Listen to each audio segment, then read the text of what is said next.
پرزیدنت قرقیزستان سооронбей جیمبеков گفت آماده است استعفا دهد، اما پس از تشکیل حکومت نوی قانونی. جیمبekov پس از آغاز اعتراضها به نتیجه های انتخابات پارلمانی در مکان نامعلوم به سر میبرد. پس از اعلام نتیجه های انتخابات پارلمانی روز 4 اکتبر، قرقیزستان دچار بحران سیاسی شد. شب 5 و 6 اکتبر اعتراضگران در بشکک بینای پارلمان و قرارگاه پرزیدنت را غصب و چند سیاستمدار شناخته را از زندان آزاد کردند.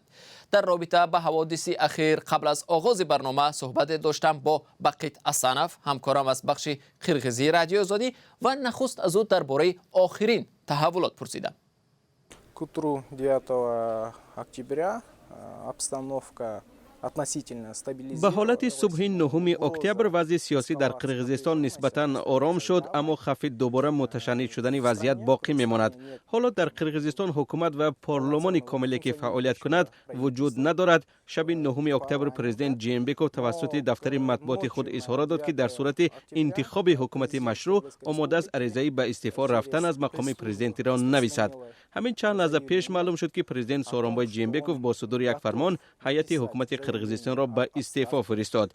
این به آن معنی است که اکنون امکانیت تشکیل حکومت مشروع به وجود آمد، اما در میدان نزد بینای حکومت عین زمان گردهمایی ادامه دارد.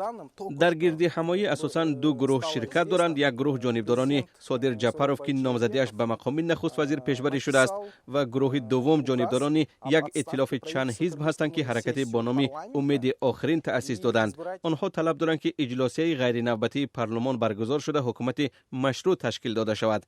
عین زمان پارلمان یگانه نهاد مشروع باقی میماند، ولی وکیلان تا به حال برای تشکیل یک اجلاسی نمیتوانند که به هم بیایند. بقیت، آیا پایان این بحران سیاسی در قرقیزستان نمودار هست؟ تحلیلگران چی میگویند؟ Очень сложный вопрос, потому что پاسخ گفتن به این سوال بسیار دشوار است. حالا معلوم نیست که کی نخست وزیر می شود، کی حکومت نو را تشکیل می دهد و آیا وکیلان پارلمان برای تشکیل اجلاسی غیر نوبتی جمع می شوند یا نه. تنها چیزی که در شبانه روز آخر معلوم شد این است که پرزیدنت موقع خود را روشن کرد و گفت که پس از سر کار آمدن حکومت مشروع و صدور چند فرمان آماده است که به استعفا رود. از این رو حالا معلوم نیست که ادامه حادثه ها چگونه خواهند بود. همه چیز از نتیجه گردهمایی های دو گروه وابسته خواهد بود که حالا در نزد بینای حکومت گردهمایی دارند. هر یکی از این گروه ها راهبر خود را در سمت نخست وزیر قرقیزستان دیدن می خواهند. بقیت اسانف، همکارم از بخش قرقیزی رادیو آزادی، درباره تحولات اخیر قرقیزستان صحبت میکرد که به بحران سیاسی گرفتار شده است. و امروز رهبران تاجیکستان و قزاقستان و ترکمنستان با نشر یک بیانیه رسمی از تحولات قرقیزستان اظهار نگرانی عمیق کردند.